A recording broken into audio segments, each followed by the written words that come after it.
오늘 주시는 하나님 말씀은 창세기 3장 9절로 10절입니다. 우리 한 목소리로 읽겠습니다. 시작.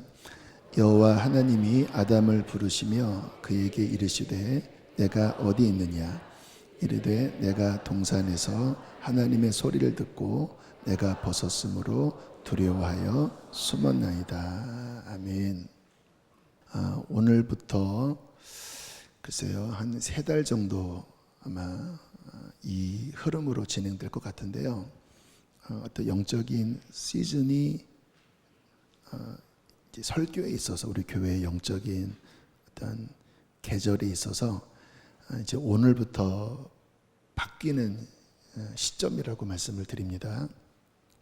이 말씀을 기점으로 바뀌는 것입니다. 사람은 누구인가? 특별히 이제 죄에 대해서 성경에서 우리에게 가르쳐주는 핵심적인 말씀이거든요. 물론 하나님의 형상대로 지음받은 인간, 굉장히 아름다운 말씀이지만 결국 성경의 핵심 주제는 인간이 어떻게 죄로 인하여 망가졌으며 어떻게 하나님께서 구원으로 회복시키시는지에 대한 내용이 핵심이잖아요. 그 첫 번째가 죄에 대한 부분입니다. 그래서 오늘을 기점으로 몇 달간 설교나 또 교회 전반적인 방향이 이 방향으로 이제 교회가 나가게 될 것입니다. 저는 너무나 중요하다고 생각이 들고요. 그동안 한 4달 정도 또 하나님의 성품에 대해서 성부, 성자, 성령님에 대해서 풍성한 말씀을 나눴습니다.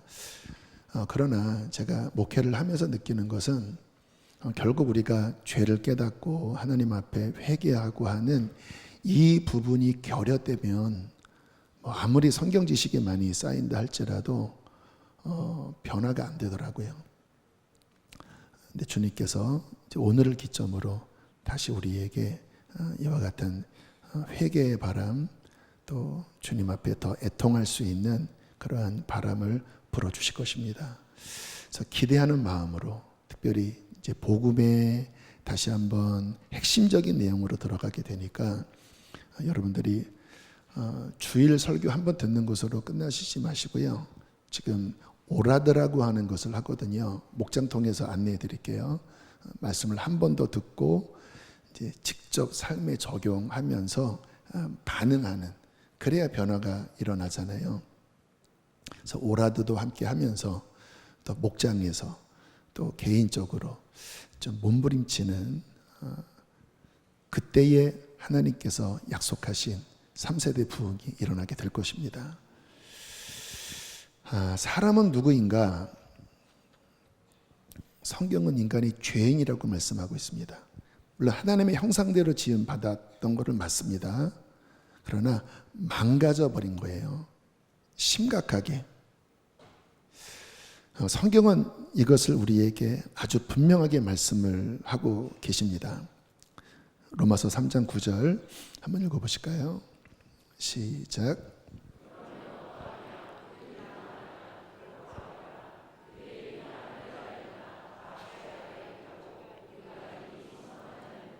굉장히 중요한 말씀이죠.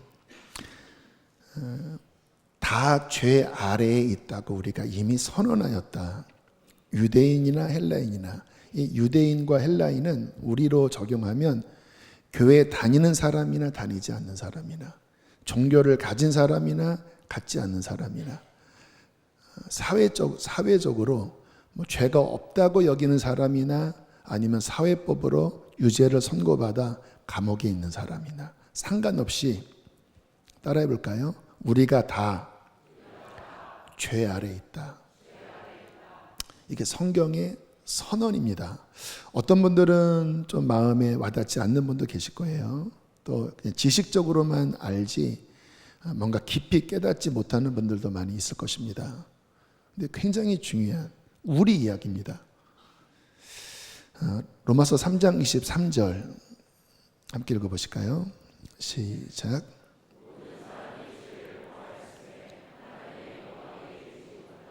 어떤 사람이라고요? 모든 사람입니다. 모든 사람. 여기에 우리가 포함 당연히 되겠죠. 또 우리가 의롭다고 생각하는 대상들도 포함이 되겠죠. 어린아이들도 포함이 되겠죠. 모든 사람이 죄를 범하였음에 그 결과가 무엇입니까? 하나님의 영광에 이르지 못하나니. 하나님과의 단절을 보여주고 있습니다. 하나님과 끊어진 상태. 왜 사람들이 하나님이 없다고 할까요? 당연히 보이지 않으니까, 들리지 않으니까. 그러나 왜 보이지 않고 들리지 않는지 아세요? 끊어졌기 때문입니다. 여러분, 전선줄이 끊어지면 전기가 안 옵니다. 불이 안 들어오죠. 왜 하나님이 계신데도 하나님을 믿을 수 없을까요? 영적으로 끊어져 있기 때문입니다. 죽은 생선 위에 아무리 무거운 짐을 올려놓아도 생선은 꿈쩍거리지 않습니다. 왜? 느끼지 못하니까. 하나님과 끊어져서 영적으로 죽은 존재에게 하나님은 느껴지지 않아요. 본인이 죽은 거지 하나님이 안 계신 게 아니거든요. 오늘 본문을 보면 인간이 최초의 죄를 지은 후의 모습을 이렇게 표현하고 있습니다. 창세기 3장 9절 함께 읽어보실까요? 시작.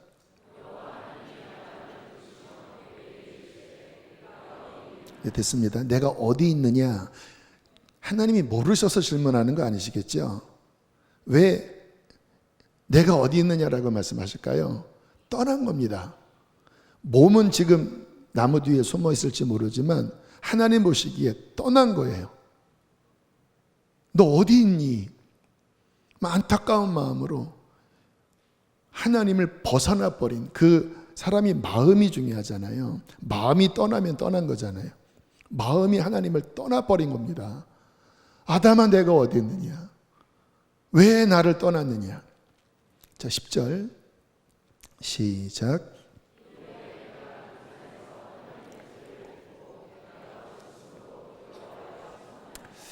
네, 오늘은 성령께서 이 부분에 집중하게 하진 않았는데요. 죄로 생긴 결과가 다양하게 나타나는데 오늘은 자세하게 다루지는 않겠습니다.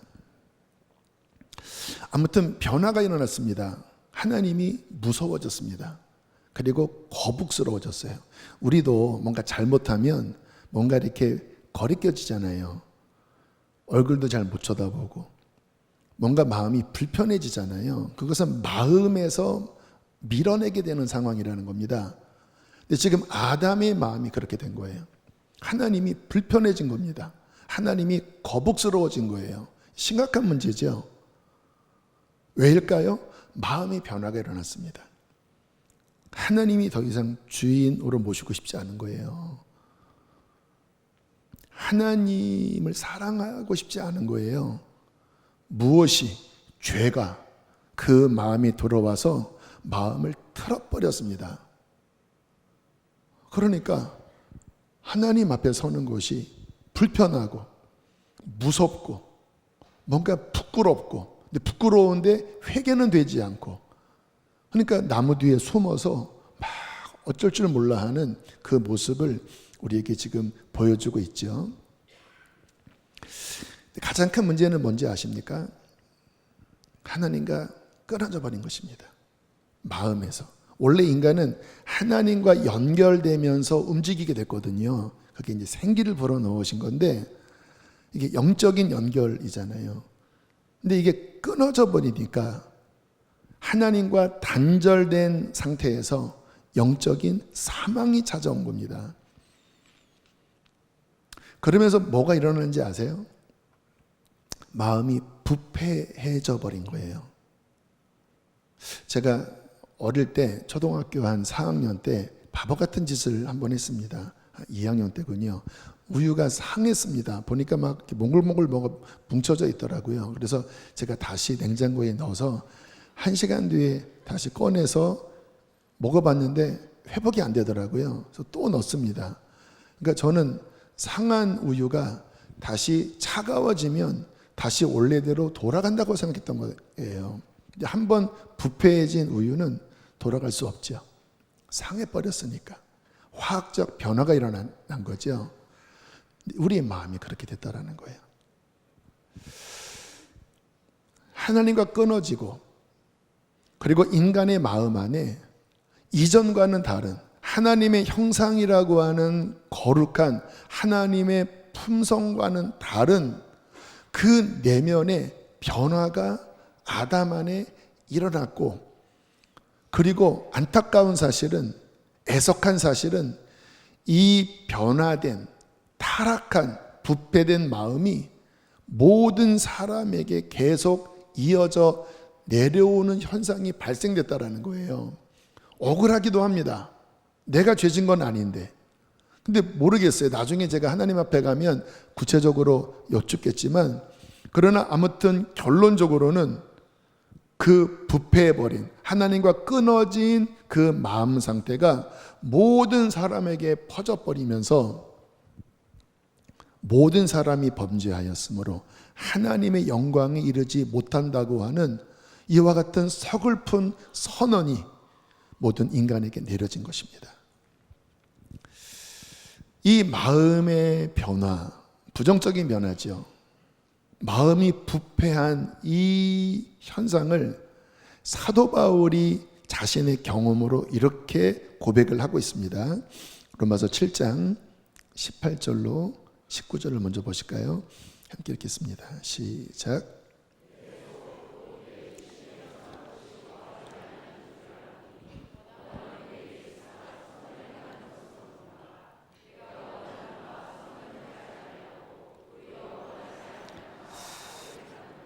자신 내면 안에 굉장한 딜레마가 있는 것을 고백합니다. 한편으로는 착하게 살고 싶은데 자신 안에 그 원하는 것을 반대해서 끌고 가는 악이, 선하지 않는 것이 본인 안에 존재한다라는 것을 느꼈다라는 거예요. 우리가 늘 경험하는 바잖아요. 그러면서 이런 말을 합니다. 20절, 21절 시작.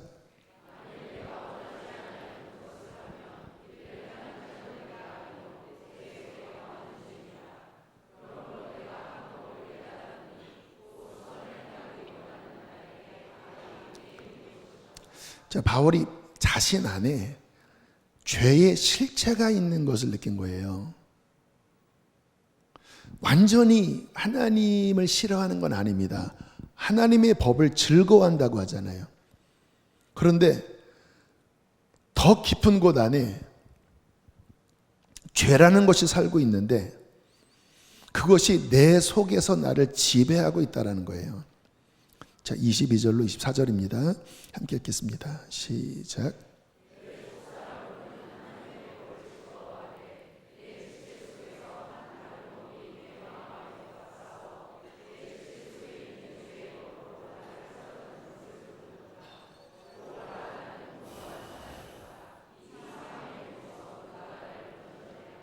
자, 여기서 중요한 단어가 법입니다. 법. 법은 강력한 힘이잖아요. 법이 여러 법이 있잖아요. 상위법이 있고 하위법이 있는데 지금 바울이 죄의 법이라고 표현을 하고 있습니다. 하나님의 법도 이야기하고 내 마음의 법도 이야기해요. 이게 서로 상관관계 속에서 움직이는데 결국 바울이 말하는 건 뭐냐면 내 마음의 법, 하나님의 법을 따르고 싶은 내 마음의 법보다 죄의 법이 더 강해서 내가 하나님의 법을 즐거워하지만 내 마음의 법을 능가하는 내 속에 살고 있는 죄의 법이, 그 실체가, 강한 힘이 나를 그 죄의 법 아래로 사로잡아 내려가는 것을 본다라는 거예요. 번번이. 그래서 뭔가 하나님의 법대로 살고 싶은 마음은 있는데, 그런데 그렇지 못한 이 안에 어떠한 실체를 깨닫고 괴로워하는 탄식을 지금 내뱉고 있습니다. 오호라 나는 곤고한 사람이로다. 왜요? 딜레마가 일어나니까. 사람이 원하는 대로 이렇게 움직여야 마음이 평안하지, 이렇게 하고 싶은데 속에서 그렇지 않은 것들이 움직여서 막 갈팡질팡하게 하고 결국은 좋지 않은 쪽으로 끌려갈 때마다 이게 진짜 힘든 거잖아요. 바울이 그와 같은 경험 속에서 곤고한 사람이로다. 내 몸 안에 죄가 있다. 이 죽음과 같은 몸에서 누가 나를 건져낼 것인가 하고 탄식하는 장면이 나옵니다. 여러분, 지금 이렇게 말하고 있는 바울이 의지력이 약하기 때문에 그런 것일까요? 제가 알고 있기로는 사도 바울은 이 세상에 어떠한 사람보다 의지력이 강한 사람입니다. 여러분, 대부분은 뭔가 결정하면 그 결정대로 못 살잖아요. 의지박약이잖아요, 우리들은. 근데 바울과 같은 이 성향의 사람은 그 기질적으로 담즙질이라고 하죠. 아주 철저합니다. 본인이 말하면 99% 지키는 사람이에요. 뭐 불가항력이 아니면 하늘이 두 쪽 나도 지키는 강한 의지력을 가진 사람입니다. 뿐만 아니라 여러분, 사도 바울은 자신 스스로 바리새인 중에 바리새인이었다. 바리새인은 말씀을 철저하게 지키기로 결정한 종교인들이거든요. 근데 그 중에서 원탑입니다. 그 누구보다도 하나님 말씀대로 살고 싶어서 모든 면에서 외적인 거겠죠. 음식 규례, 안식일 규례, 뭐를 하지 말고 하는 이러한 외면적인 부분에서는 거의 완벽하다시피 그렇게 종교적으로 출중한 사람이 바울이에요.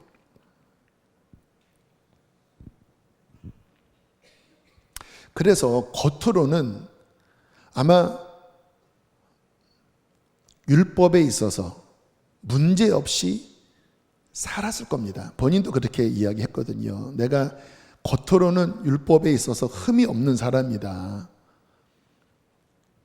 근데 왜 지금 이런 말을 하는지 아세요? 내면을 본 겁니다. 본인의 내면. 여러분, 사람의 본질은 속이잖아요.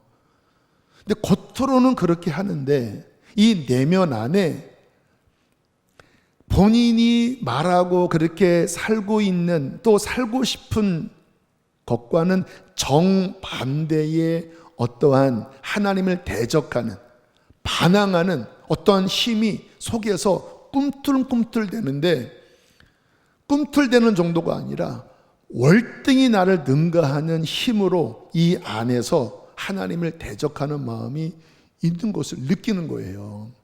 여러분, 그런 경험 해보셨나요? 속에서 하나님을 향한 욕을 하는 거? 내가 미쳤나? 내 속에서 막 하나님께 막 따지고, 막 심지어는 막 쌍욕이 나오는. 여러분, 사람 안에 그런 일이 있다라니까요. 그게 마귀가 그렇게 하는 게 아니라 우리 속에 있는 어떠한 본성이 하나님에 대하여 막 반항하고 막 대들고, 그리고 하나님이 싫어하는 그 악에 대하여 이 속에서 막 뭔가 탐닉하고 막 속으로는 그리로 가는 이와 같은 일이 바울에게만이 아니라 우리에게 소스라치게 경험되어지는 일이라는 것입니다. 음란물에 중독된 분들은 잘 끊어지지가 않습니다. 한번 끊었다가 주기적으로 반복이 돼요. 아마 남성분들 중에서는 아마 여전히 여기에 자유롭지 못한 분이 있을 거예요. 그분들이 느끼는 게 이와 같은 고백입니다. 안 되는 거예요. 회개도 하고, 나 이제 하지 말아야 되겠다 결단도 하는데, 다시 아무도 없는 그 시간이 되면 이 속에서 끓어오르는 어떤 욕구들, 다시 또 그리로 가면서 자책하고. 근데 아이들은 더 심각합니다. 청년들, 아이들 요즘 워낙 노출되어 있잖아요. 제 때만 해도 서울 어디 종로 5가 가서 돈 한 5천 원 주고 이렇게 책을 사서 돌려봤거든요. 제 때는 그랬습니다. 근데 지금은 아무 때나 들어갈 수가 있는 거니까. 근데 이러면 안 된다라고 아는데 그렇지 않은 이 내면 안에서의 하나님의 법을 저항하는 정도가 아니라 나를 지배해버리는 이 힘은 무엇일까요? 우리 속에 거하고 있는 죄라는 겁니다. 그리고 그 죄는 우리 마음을 사실상 지배하고 있고, 그리고 우리의 마음을 부패시켜 놓았다는 것입니다. 쇼핑 중독. 막 이건 필요해서 사는 게 아니라 막 욕망에 의하여 막 구입을 하는 현상이지요. 요즘 마약이 심각하다고 합니다. 특별히 뭐 서울, 강남 또 이런 좀 잘 사는 쪽에서는 젊은 청년들뿐만 아니라 청소년들에게까지 지금 퍼지고 있다고 합니다. 근데 한 번 맛들이면 거의 못 나온대요. 심각한 상황입니다. 술, 게임, 도박, 폭력, 가정 안에 여러분 어릴 때 또는 지금 여러분의 가정 이와 같은 다 원치 않잖아요. 좋은 아빠가 되길 원하고 좋은 엄마가 되기를 원하고 좋은 자녀가 되기를 원하는데 근데 왜 이와 같은 문제가 생기죠? 사람 마음 안에 바르게 살고 싶은 마음도 있는데 제가 우리 자녀들 한번 어릴 때 생각을 해보면 그 착한 얼굴이 있습니다. 이제 원래는 본색은 그 착한 아이가 아닌데 이렇게 착한 얼굴이 있어요. 이렇게 약간 이렇게 하면서 이제 공개적인 어떤 자리에 가면 굉장히 착한 표정과 그 미소와 그 바른 생활 어린이 같은 그런 모습이 있어요. 저게 뭘까? 착해 보이는데 가식적입니다. 그거 뭐냐면 이제 공개적으로 그래야 내가 인정받는 것을 아는 거예요, 본능적으로. 그러다가 이 무장해제가 되면 이 속에 그 원래 있는 그 짜증, 고집, 막 잘못된 것들이 이 고삐 풀린 망아지처럼 막 나오면 이제 본색이 막 드러나잖아요. 근데 이게 우리의 모습이라는 거예요. 착한 모두가 있습니다. 저도 그렇고 여러분도 그렇고. 근데 이게 딱 고삐가 풀리면 이 속에서 이게 막 쏟아져 나올 때 가정 안에 그것 때문에 우리가 얼마나 아파하고 얼마나 상처를 받고 왜곡되고 이게 다 우리가 하고 또 받고 또 부모로부터 또 우리 자녀에게 그러한 어떠한 안 좋은 열매들이잖아요. 문제는 무엇일까요? 죄라는 겁니다. 그 죄가 어디 있다고요?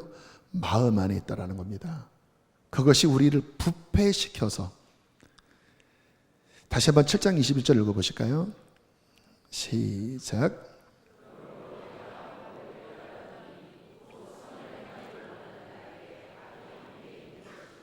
자, 이게 우리의 깊은 딜레마입니다. 이거는 모든 사람에게 해당되는 선고라는 거예요. 이 부분이 실은 우리에게 분명해지는 것이 굉장히 중요합니다. 이게 희미하면 그 다음 신앙이 잘 진전이 안 돼요. 무슨 말씀이냐고요? 여러분 예수님께서 이런 말씀을 하셨어요. 누가복음 5장 31절 32절 함께 읽겠습니다. 시작.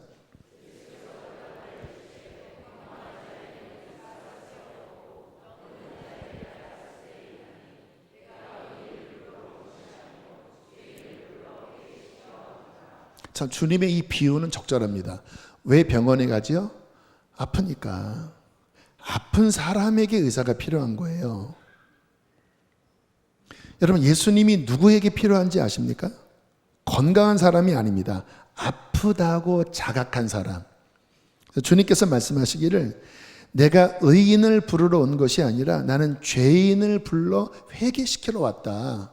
이 말씀의 배경이 뭔지 아시죠? 주님이 자꾸 당시에 죄인으로 정죄받는 사람들과 자꾸 함께 하는 겁니다. 함께 식사도 하시고 기도도 해주시고. 그러니까 그 당시에 바리새인들, 의롭다고 여기는 바리새인들이 그 예수님의 행태를 보고 막 정죄한 겁니다. 아니 메시아같이 기적을 행하면서 저런 악인들과 겸상해? 저 자는 메시아가 아닐 거야. 막 수근수근 대는 거예요. 그때 이 말씀을 하신 거예요. 바리새인들을 부르면서 야, 병든 자에게 의원이 필요한 것처럼 나는 죄인을 회개시켜 구원하러 이 땅에 왔는데 정말 나에게 마음을 연 사람은 누군지 아냐? 사도 바울처럼 본인 안에 죄가 있다라고 하는 것을 절감하는 사람이 나에게로 오는 거야. 여러분, 지금 그 예수님을 정죄하는, 그리고 그 세리들을 정죄하는 그 바리새인들은 죄가 없었을까요? 아니죠. 속에 있었겠죠. 그러니까 세리와 창기들은 드러난 사람들이고 바리새인은 감추어진 사람입니다. 근데 더 문제는 감추어진 사람들이에요. 왜냐하면 자각이 안 되니까. 그러니까 의사들도 분명히 본인이 암이라고 딱 하면 그 다음부터는 이제 그 환자가 그 의사의 말에 딱 듣습니다. 왜냐하면 이제 밝혀졌으니까. 근데 어떤 사람이 안 듣는지 아십니까? 아직 나는 아니야. 이거 오진일지 몰라. 나는 건강해. 그러면 말을 듣지 않잖아요. 누가 문제인지 아세요? 분명히 이 안에 죄가 있는데, 그 뿌리가 있는데 겉에 종교적인 어떤 행위로 또는 본인이 생각하는 어떤 자신의 기준으로 괜찮다고 스스로 합리화, 결국 그로 말미암아 나타나는 반응은 뭔가요? 나는 죄인이 아니야. 또는 죄인일지라도 그렇게 저 사람들처럼 악한 죄인은 아니야. 이렇게 뭐 영화나 어떤 드라마를 보면 많이 인기를 끄는 게 정의파들 있잖아요. 뭐 유튜브도 보면 뭐 지금 구속돼 뭐 카라큘라, 뭐 구제역 이런 사람들이 왜 뭐 몇십만 구독자가 생겼을까요? 뭔가 정의로워 보이는 겁니다. 이 사회에 어떠한 문제를 막 까발리고 막 그때 막 시원하면서 야, 저 사람은 정의롭구나. 또 본인은 그렇게 하면서 나는 정의로운 것처럼 생각을 하다가 갑자기 이제 본인들 안에 막 드러나 버리니까 이게 막 혼미백산한 그런 상황이 생기지 않았습니까? 여기서 우리가 봐야 될 게 뭐냐면 사람들이 정의로움을 좋아합니다. 그래서 그와 같은 것들을 추구는 해요. 그러나 성경에서 말씀하시는 모든 사람이 죄를 범하였는데 그게 너도 마찬가지야. 마치 가늠하다 현장에 잡힌 여인들을 막 정죄했던 그 사람들을 향하여 주님께서 그 헤드라이트를 이렇게 돌려버렸잖아요. 막 이 나쁜 년 하고 있는 그 사람들에게 죄 없는 자가 돌로 치라 하면서 쭉 이렇게 자신에게 비추면서 아마 그때 성령께서 강하게 본인들의 문제를 보여주셨던 것 같아요. 그러니까 이게 돌로 칠 수 없는 자신의 처지를 깨닫고 그냥 슬금슬금 나가버리잖아요. 그러니까 우리 안에 정말 필요한 게 하나님의 빛 안에서 내 내면 안에 뭐가 있는지가 깨달아질 때 모든 사람이 다 암 환자라는 건데 거의 사망 선고를 받을 정도의 암 환자라는 건데 그것을 해결할 길은 오직 하나님이 주신 예수 그리스도라고 말씀하시는 건데 이 내가 거의 사망 직전에 있는 암 환자라고 하는 이 인식이 우리 안에 분명하지 않은 채 자기의 의와 어떤 인간적인 기준과 어떤 영적인 무지함으로 혼란한 상태에 머물러 있는 사람이 굉장히 많다라는 거예요. 혹시 여러분은 아니신가요? 아까 모든 사람이 죄를 범하였다. 사도 바울이 오라 나는 곤고한 사람이로다. 그와 같은 말씀이 내 마음 깊은 곳에 동의가 되지 않는 분 혹시 계시나요? 어떤 집사님 이야기를 잠깐 나누겠습니다. 이제 몇 대째 신앙생활을 잘 해온 가정입니다. 제가 오랜 목회 생활을 하면서 보면요, 한 3대, 4대 이 신앙생활 잘하는 가정들이 있잖아요. 그러니까 거의 뭐 일제시대 때부터 정말 신앙 잘 예수님 붙잡고 말씀대로 살고 그리고 교회에서 귀한 일을 감당하고 그 자녀 또 그 자녀 한 3대, 4대쯤 내려온 가정을 보면요, 정말 하나님의 어떠한 복이 그 가정 안에 이렇게 부어져 있습니다. 자녀들이 반듯해요. 왜냐하면 어릴 때부터 그 가정의 그런 기독교적인 문화 안에서 이렇게 교육을 받았잖아요. 그리고 부모님의 어떤 신앙의 어떤 모범을 받잖아요. 그리고 그 가운데 그 착한 자녀들은 특히 더 복을 받더라고요. 윤택한 복을 받더라고요. 잘 됩니다. 교회에서 열심히 봉사도 하고 또 열심히 성실하게 공부도 하면서 진학도 잘하고 또 결혼도 잘하고 또 삶의 어떤 안정도 있고 그 삶의 바운더리는 다 교회입니다. 가족들 모여도 다 교회예요. 참 복된 거죠. 근데 여기 맹점이 있습니다. 우리처럼 저는 이제 나중에 믿었잖아요. 이렇게 막 믿지 않는 그런 환경 가운데 있는 사람들은 어떤 죄에 대한 인식이 더 분명해요. 왜냐하면 어려웠기 때문에. 근데 이와 같은 분들은 죄를 잘 느끼지 못합니다. 어릴 때부터 조금만 잘못하면 일단 부모님이 거의 심판을 내리시거든요. 그래서 아무튼 그렇게 잘 지내오시다가 결혼도 하셨고 또 인생에 엄청난 풍랑이 온 겁니다. 내용은 제가 프라이버시 때문에 말씀을 드리지 않는데 그래서 하나님 앞에 기도를 하셨다라는 거. 하나님 도와주십시오. 해결해 주셔야 합니다. 도저히 감당할 수 없는 일입니다. 해결이 안 되는 거예요. 하나님께서 뭔가를 이분을 사랑하셔서 주님께서 그냥 평안한 환경 가운데서는 하나님에 대한 진정한 각성이 일어나지 않으니까 각성시키기 위하여 어떤 고난의 풀무 가운데로 넣으셨던 것 같아요. 그러니까 이거는 본인이 전혀 감당할 수 없는 환경입니다. 기도하다가 이번에 고백입니다. 갑자기 회개의 영이 부어진 거예요. 반듯하게 사셨잖아요. 뭐 어떤 도덕적 죄를 범한 분이 아니거든요. 근데 갑자기 그 고난의 한가운데서 성령께서 비추신 그 내면의 본질을 보여주시는데 본인이 진짜는 하나님을 믿지 않았다고 하는 것을 보게 된 거예요. 무엇으로 깨닫게 되었냐면 본인이 자신을 위해 살았대요. 하나님을 위해 산 게 아니라 내 마음대로 살았대요.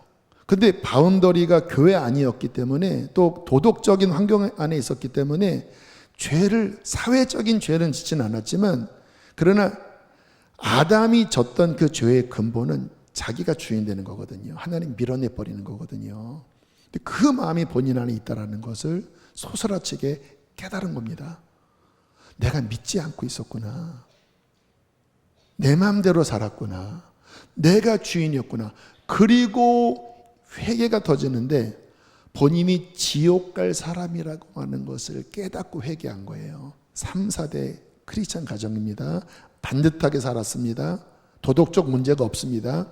근데 성령께서 그 착하게 사는 그 내면 안에 누가 주인인지, 무엇을 위해 살았는지, 그 뿌리, 실체, 하나님 없이 살고 있는 그 실체를 보여주신 거예요. 그리고는 그 고난의 한가운데서 회개가 터지고, 회개가 터지니까 본인의 삶의 고난이 이제는 문제가 아닌 거예요. 이 영적인 하나님과의 관계의 근본적인 문제를 본 거예요. 그리고 막 회개가 터지면서 비로소 하나님과의 진정한 관계가 열렸습니다. 하나님의 음성이 들리고 하나님의 임재 안에, 그리고 그분께서 말씀을 하기 시작하더래요. 이제 얼마 지나지 않아서 이렇게 변화될 것이고 나는 이렇게 나오게 될 것이고 이렇게 회복될 것이다. 그러면서 감사하게 그 고난으로부터 벗어났는데 더 감사한 것은 그 시간을 통하여 본인의 실체를 알고 그리고 회개를 하고 그리고 정말 예수님을 믿게 되었다고 그렇게 고백을 하더라고요. 굉장히 중요한 깨달음입니다. 이것은 상식적인 수준의 깨달음이 아니라 하나님이 하나님의 시각으로 그 사람의 내적인 영적인 실체를 비추시는 겁니다. 이게 있어야 돼요. 여러분, 우리의 구원은, 우리의 신앙생활은 이게 있어야 열립니다. 주님께서 이런 말씀을 하셨죠. 요한복음 16장 7절 8절입니다. 함께 읽겠습니다.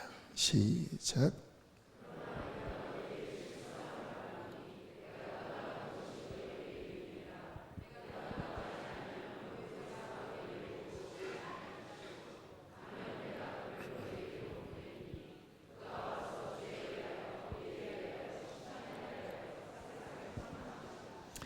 자, 예수님께서 이제 승천하시기 전에 성령님과 바통 터치를 하셨잖아요.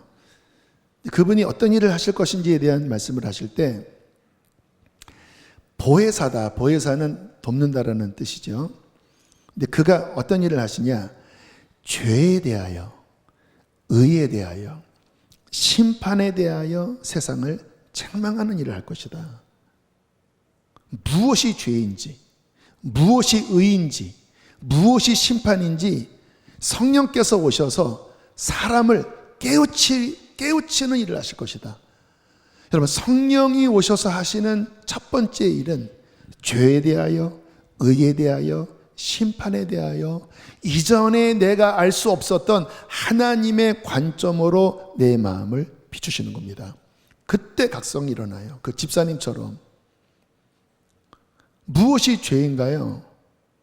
도덕적인 죄만이 죄가 아니죠. 그 깊은 내면 안에, 하나님과의 관계 안에 하나님을 밀어내고 내 마음대로 살고 싶은 그 속에 자아,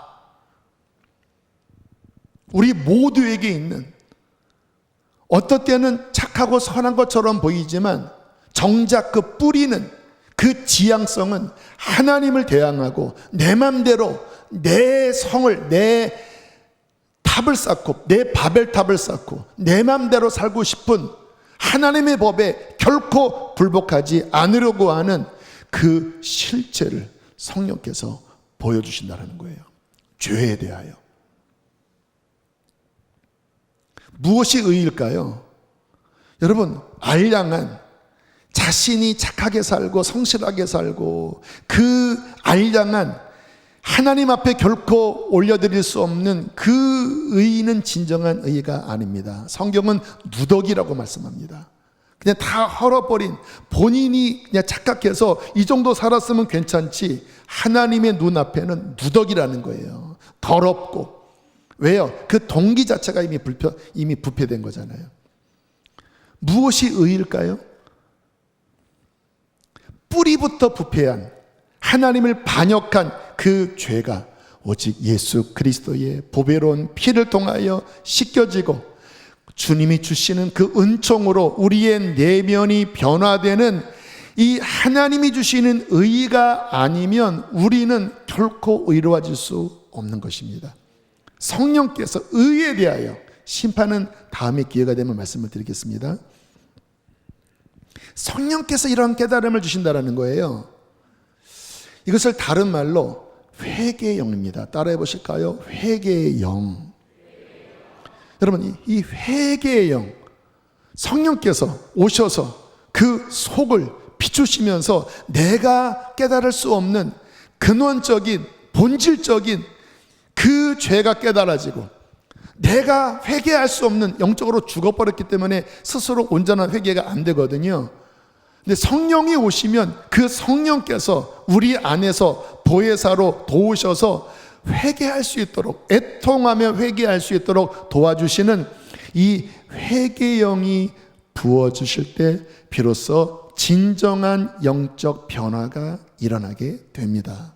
지금 에스겔서를 보고 있잖아요. 이 에스겔서는 구약의 예언이지만 그러나 그 신약의, 특별히 이 복음에 있어서 아주 본질적인 것을 우리에게 말씀합니다. 그 중에 에스겔 36장 25절로 27절인데요. 아마 이번 주에 이 부분을 보실 것 같아요. 함께 한번 읽어보실까요? 시작.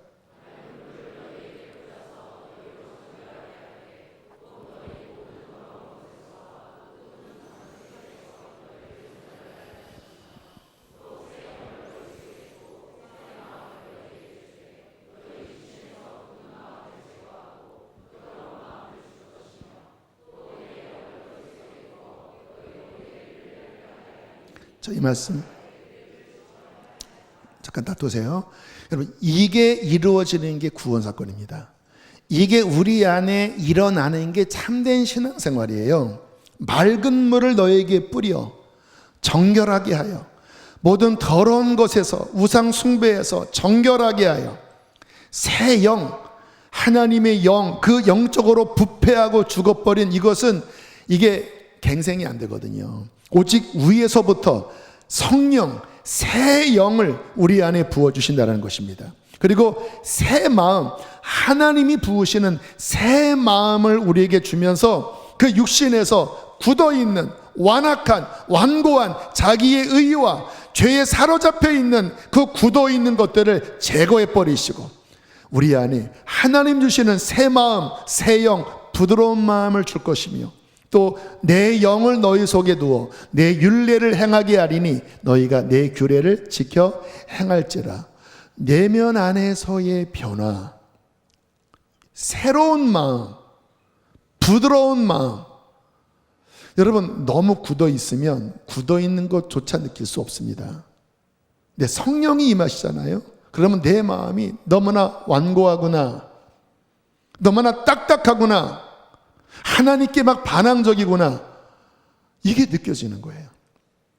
그리고 이것이 십자가의 보혈로 씻겨지고 성령께서 우리 마음 안에 새 일을 행하실 때, 이게 새 일입니다. 할렐루야.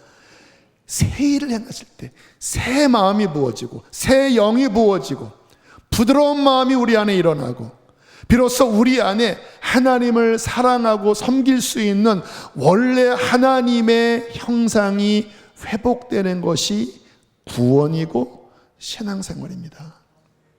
이것이 여러분 안에 일어났나요? 지금 여러분의 마음은 부드러우신가요? 딱딱하신가요? 그래서 제가 이제 말씀의 시즌이 바뀌었다고 그랬잖아요. 성도님들과 함께 이 부분을 실험하려고 합니다. 여러분, 하나님의 말씀은 결코 귀로 듣는 것으로 끝내서는 안 됩니다. 수천 년 전에 성경 이야기로 끝내면 안 돼요. 우리 이야기가 되어져야 합니다. 이 약속이 내 것이 되어져야 합니다. 죄가 깨달아지고 그리고 참된 회개를 통하여 새 영, 새 마음, 부드러운 마음이 부어져서 참되게 하나님을 섬기는 영적인 변화가 우리 안에 실제 일어나기를 원합니다. 그래서 이제 바뀌어진 시즌은 회개의 시즌입니다.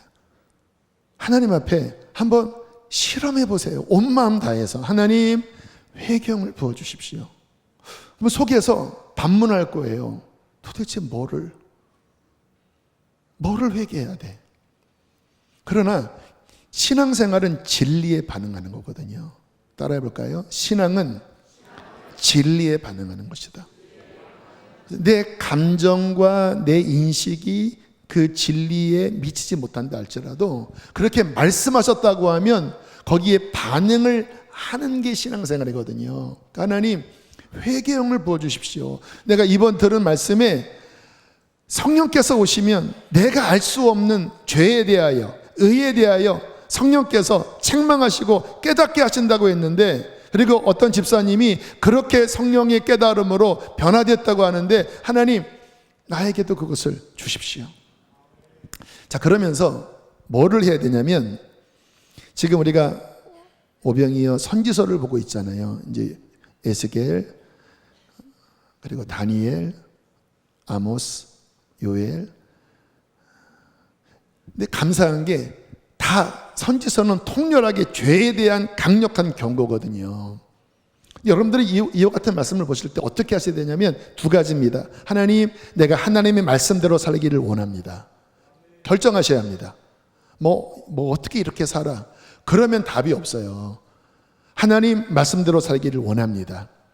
그렇게 결정을 하시고, 두 번째는 그리고 성경을 보면서 그 말씀이 내 문제라고 여기고, 유다를 책망했던 그 책망의 말씀이 나에 대한 책망이라고 여기고 본인의 삶을 비추면서 회개를 한번 해보기 시작해 보세요. 하나님 도와주십시오. 하나님 어떻게 합니까?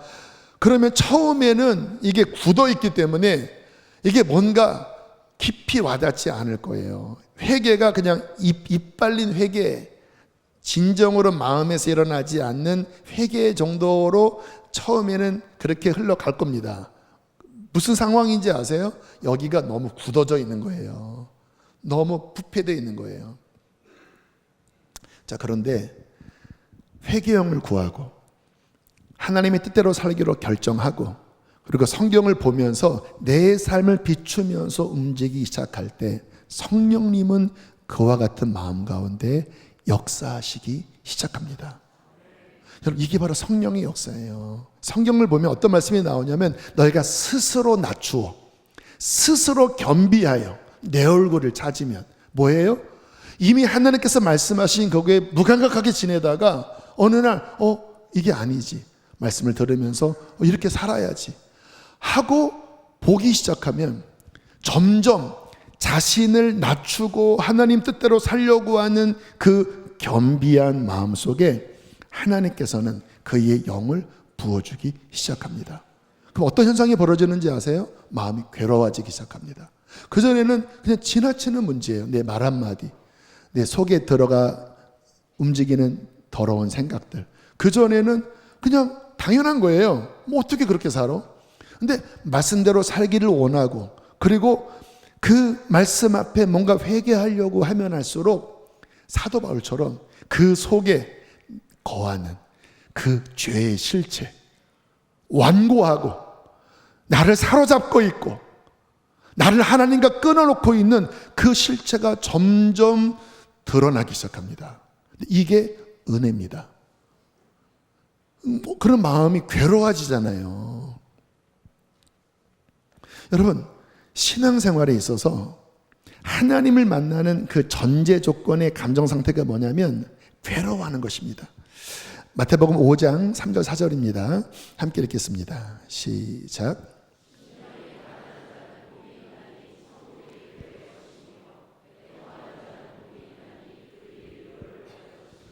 심령이 어떻다고요? 가난해져요. 그전에는 부유했습니다. 나는 뭐 이 정도면 의롭고 내가 뭐 문제. 근데 말씀 앞에 직면하고 성령께서 비추시고 내 실체를 보면서 마음이 가난해지기 시작합니다. 더 깊어지면 이제 애통하는 영적 슬픔이 생기기 시작합니다. 내가 왜 이럴까? 나 천국 갈 수 있을까? 내가 하나님의 자녀 맞아? 내가 크리스찬 맞아? 점점 실체를 보니까 마치 엑스레이, 문제가 있네. CT, 문제가 있네. MRI, 점점 보면서 그 암세포가, 암덩어리가 선명해질수록 충격이 오지 않습니까?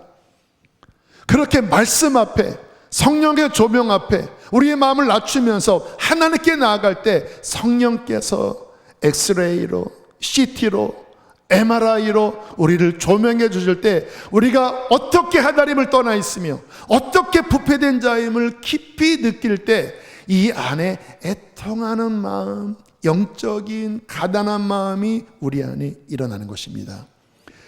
그렇게 하나님을 찾기 시작하다가 어느 날 갑자기 회경이 임하는 거예요. 그럼 어떤 일이 벌어지냐면 갑자기 속에서 회개도 하고 싶어도 안 되거든요. 실은 울고 싶어도 안 나와요.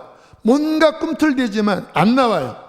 근데 성령께서 갑자기 강하게 부어주시면 회개가 터지기 시작합니다. 이때는 성령이 도와주시는 거예요. 막 내가 어떻게 죄인인지, 내가 어떻게 하나님을 대적했는지, 내가 어떻게 위선적이었는지, 막 이 속에 있는 더러운 오물들이 막 쏟아져 나오는데 성령께서 막 회개를 시키시고 가슴을 치고 불쌍히 여겨달라고 하고 막 그렇게 회개를 하면서 비로소 무엇이 선명해지는지 아세요? 예수 그리스도의 십자가의 그 사랑과 그 희생과 그 피가 나 같은 죄인에게 얼마나 귀한지가 비로소 내게 와닿기 시작하는 거예요. 그것이 믿음입니다.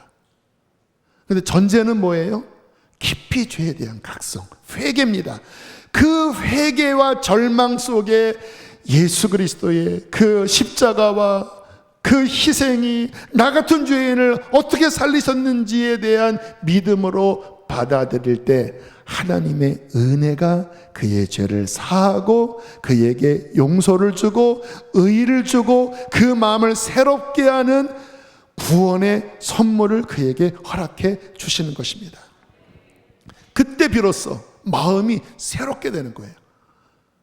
참된 평강이 무엇인지, 내게 강같은 평화, 하나님의 관계의 회복에서 오는 그 아담 이후로 끊어졌던 그 영적인 사망 가운데서 평강을 찾을 수 없었던 그 깊은 내면 안에 비로소 하나님의 평강이 들어오고 죄사함의 기쁨, 하나님과의 관계 속에 즐거워하며 기뻐하는 진정한 내면의 변화가 일어나는 것입니다. 우리 교회가 3세대 부흥을 이야기하고 있잖아요. 근데 지난 수요일부터 주님께서 3세대 부흥이 어떻게 오는지를 말씀을 통해서 비춰주셨습니다. 이 3세대 부흥에 대한 원본 말씀이 요엘서 2장에 나오거든요. 근데 요엘서 2장을 보면 이런 흐름을 가지고 있습니다. 자, 2장 12절로부터 함께 보실까요? 시작.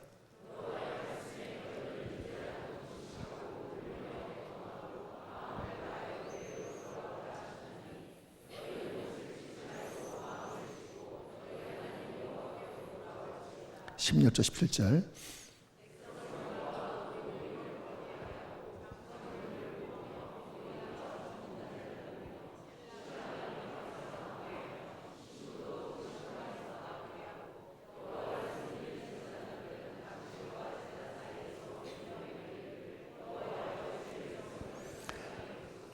(3세대의) 회개를 말씀하십니다. 아이들, 젖먹이는 자들도 나와서 회개하게 해라.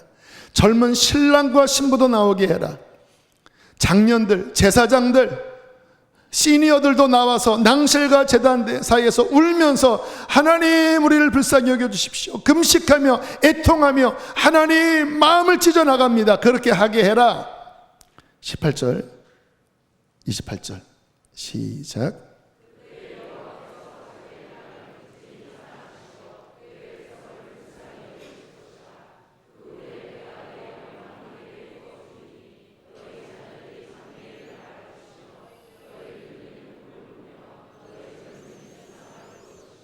그때에 그렇게 애통하며 회개할 때에 여호와께서, 이 개역 한글에 보면 중심이 뜨거우실지라, 막 가슴이 불타신다라는 거예요.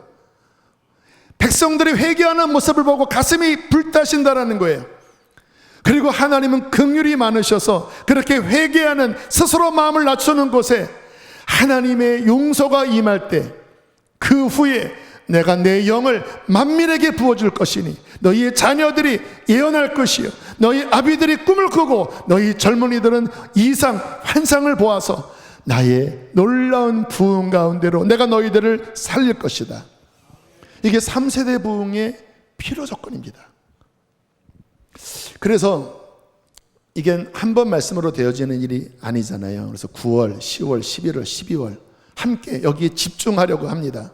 3세대 부흥을 선포했잖아요. 여기서 랄랄라 빠빠빠 방언한다고 이 부흥이 된 건 아니잖아요. 진짜는 오늘 말씀처럼 하나님 앞에 가슴을 치고 마음을 낮추고 굳은 마음을 깨트리고 스스로 겸비하여 하나님을 찾는 그와 같은 회개의 움직임들이, 오늘 말씀처럼 신랑과 신부가, 어린아이가, 시니어들이, 장년들이 그렇게 나와서 목장에서, 각 교회 학교에서 예배 가운데, 또 개인적으로 예배당에 찾아와서 하나님 이와 같은 말씀을 들었는데 하나님 제가 하나님 앞에 나가보려고 합니다. 기도가 잘 되지 않습니다. 내가 죄인이라는 건 알지만 주님 기도가 잘 되지 않습니다. 주님 도와주십시오. 그렇게 한 발자국이라도 거북이 같다 할지라도 그렇게 움직이기 시작할 때 주님의 심장은 뜨거워지실 것입니다. 하나님이 이거 기뻐하시거든요. 스스로 마음을 겸비하게 하는 모습을 주님은 너무나 기뻐하시거든요. 그리고 그곳에 하나님은 우리가 할 수 없는 하나님이 그 회개의 영을 성령을 통해서 부어주시어서 우리를 다시 살리시고 우리의 굳은 마음을 제하여 주시고 우리에게 새 영과 새 마음을 주셔서 하나님을 기쁘게 섬기고 하나님의 뜻이 이루어지도록 우리에게 참된 부흥을 허락해 주실 것입니다. 이 은혜가 우리 가운데 역사할 것을 선포합니다. 우리 함께 시간 찬양하시고 기도하시겠습니다.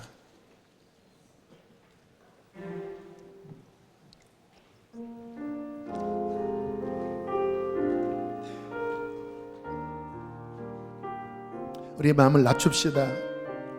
우리 마음이 얼마나 굳어져 있는지 하나님 불쌍히 여겨 주십시오.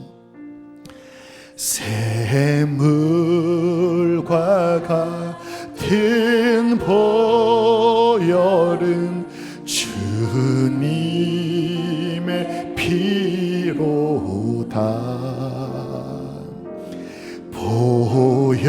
보혈의 죄를 씻으면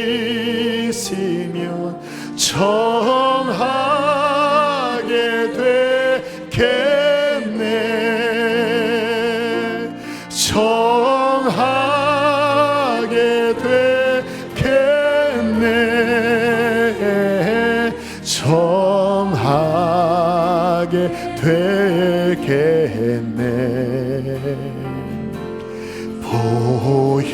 보혈의 죄를 씻으면 정하게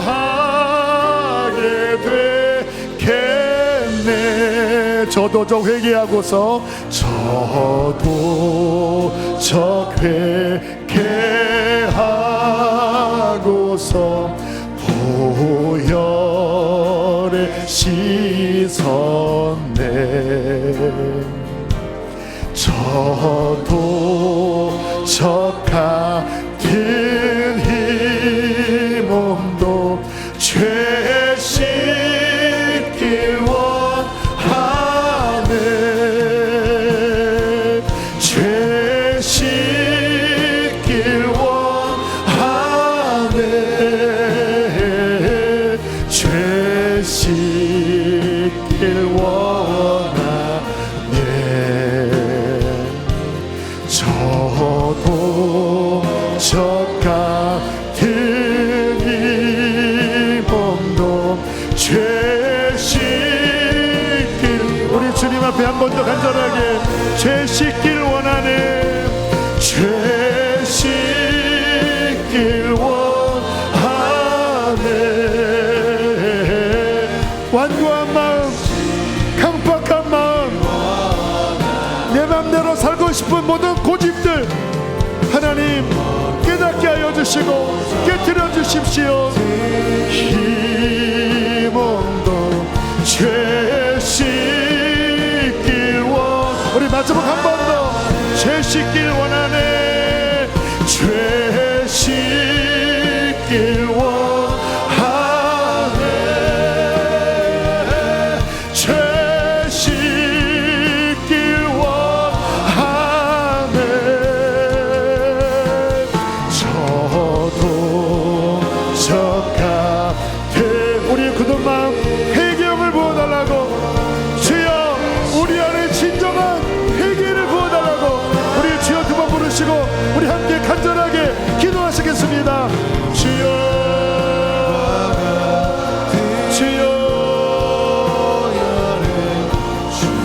너희는 옷을 찢지 말고 마음을 찢고 이제라도 금식하고 울며 애통하고 마음을 다하여 내게로 돌아오라.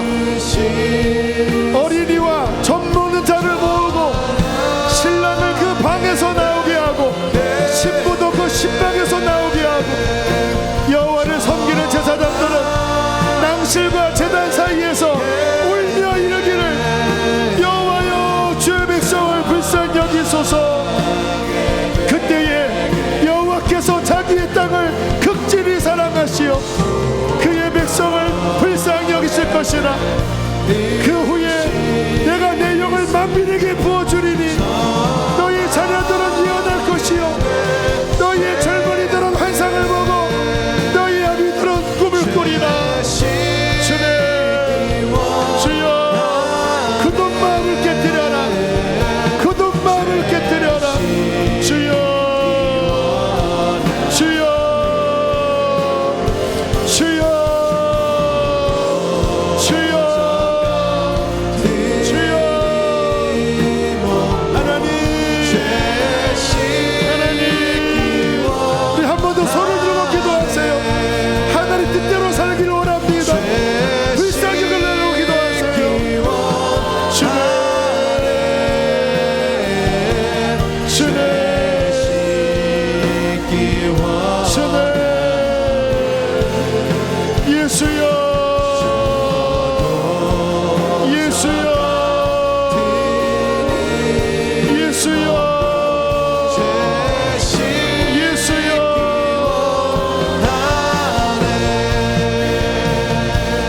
심령이 가난한 자는 복이 있나니 천국이 그들의 것이니요 애통하는 자는 복이 있나니 그들이 위로를 받을 것임이라.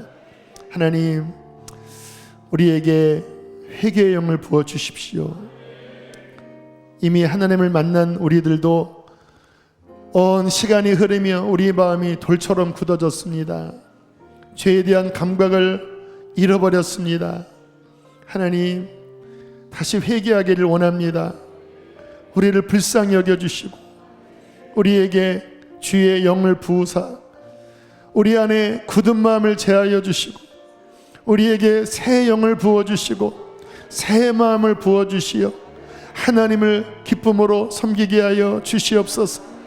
주를 섬기는 기쁨을 회복하여 주시고 우리의 가정과 인생에 얽혀진 실타래처럼 묶여있고 아버지 막혀있는 것들이 하나님과의 관계 회복 속에 하나하나 다시 풀어지게 하여 주시옵소서.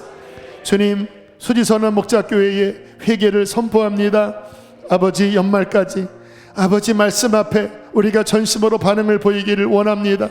목장 안에서 하나님 그렇게 주 앞에 기도하는 역사가 일어나게 하여 주시고 가정 안에서 하나님을 찾는 진정한 회개 역사가 일어나게 하여 주시고 각 부서 안에서 아버지 오늘 요에서의 말씀처럼 어린아이들과 아버지 신랑과 신부와 아버지 제사장들이 하나님 앞에 나와 가슴을 찢는 그와 같은 역사가 있게 하여 주십시오.